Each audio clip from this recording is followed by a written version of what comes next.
प्रदेश लखीमपुर खीरी में गाड़ी से कुचलकर किसानों की मौत पर लोग सड़कों पर उतर रहे हैं।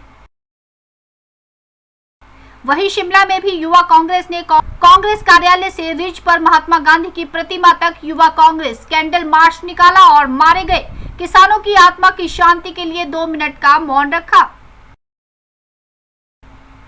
इस कैंडल मार्च में भारतीय युवा कांग्रेस के महासचिव एवं प्रभारी हिमाचल प्रदेश अमरप्रीत लाली, प्रदेश युवा कांग्रेस अध्यक्ष निगम भंडारी सहित अन्य कार्यकर्ता शामिल हुए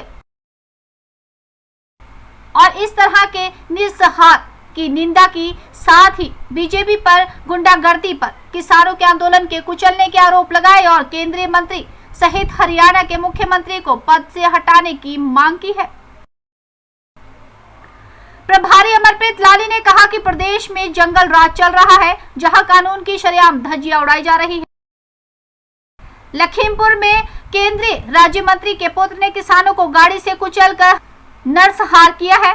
उससे जिन किसानों की मौत हुई है उनकी आत्मा की शांति के लिए यहां मौन रखा गया है।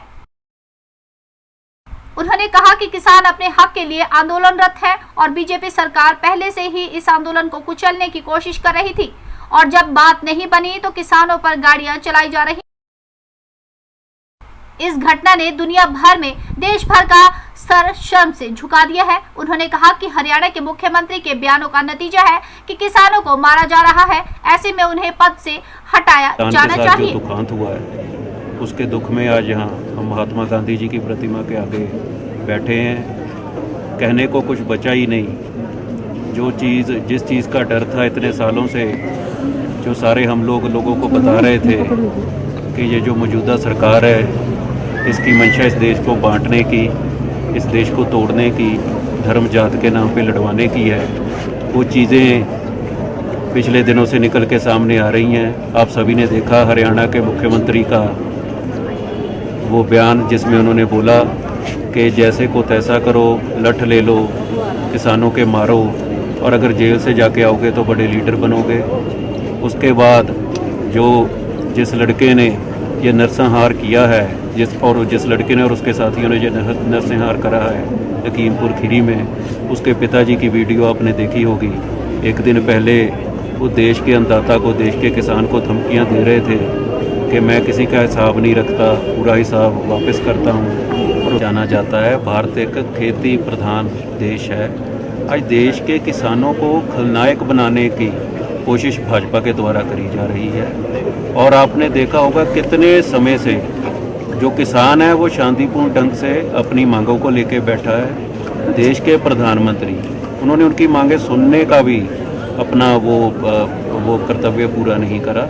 और जब किसान शांतिपूर्ण बैठा है वो भी जरा नहीं जा रहा। कभी उनको डराया जा रहा है, कभी उनको धमकाया जा रहा है, कभी उन पे पुलिस प्रशासन की शक्ति करी जा रही है। और अब तो सीधा मार खुद भाजपा के गुंडे आ गए।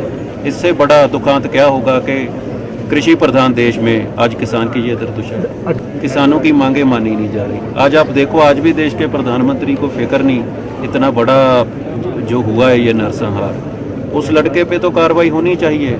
और उसके अलावा मैं आपसे पूछता हूँ, क्या ऐसे बड़े लीडरों के, मनोहर लाल खट्टर जैसे लोगों के, जिन्होंने ये बयान दे के युवाओं को उकसाया, और उसके लड़के के पिताजी, क्या वो इसके लिए बराबर जिम्मेवार नहीं है? क्या उनको भी 120 बी में रखना नहीं चाहिए? जब किसी को हम बड़ा राजनीतिक बड़ा लीडर जब लड़कों को उकसाएगा तो ये ऐसे दुखांत तो होंगे ही होंगे। लड़का जिसने करा है उससे ज़्यादा दोषी करवाने वाले जो पीछे जिनका दिमाग है, एजेंसीज हैं जिन्होंने ये वो दूरियां बढ़ाने की कोशिश करी है। जो किसान जथेबंदियां शांतिपूर्ण ढंग से वहाँ बैठ के बातचीत के माध्यम से हल निकालना चाह रही थी, ये दूरियां बढ़ाने का काम कर दिया। और पता नहीं इसके परिणाम क्या होंगे। कांग्रेस भारतीय किसानों के साथ है। कल आपने देखा प्रियंका जी वहाँ गए, सांसद दीपेंद्र हुड्डा गए। आप देखो, आपके पास तो वीडियोज है, सांसद के साथ मैन हैंडलिंग करी गई। और प्रियंका जी ने बोला वहाँ पे बार बार कि भैया अगर कोई वारंट है तो मुझे पकड़ो। हमने तो 144 भी नहीं तोड़ी, 2 लोग गए हैं, फिर भी उनको अरेस्ट करा गया। तो ये एक जो बोलते हैं जिसको तानाशाही, वो राज चल रहा है। और ये राज अब अपनी आखिरी सांसों पे आ गया।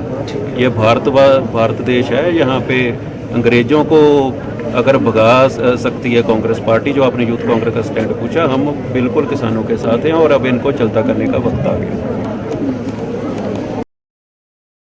एन स्टार न्यूज के लिए शिमला से कपिल ठाकुर की रिपोर्ट।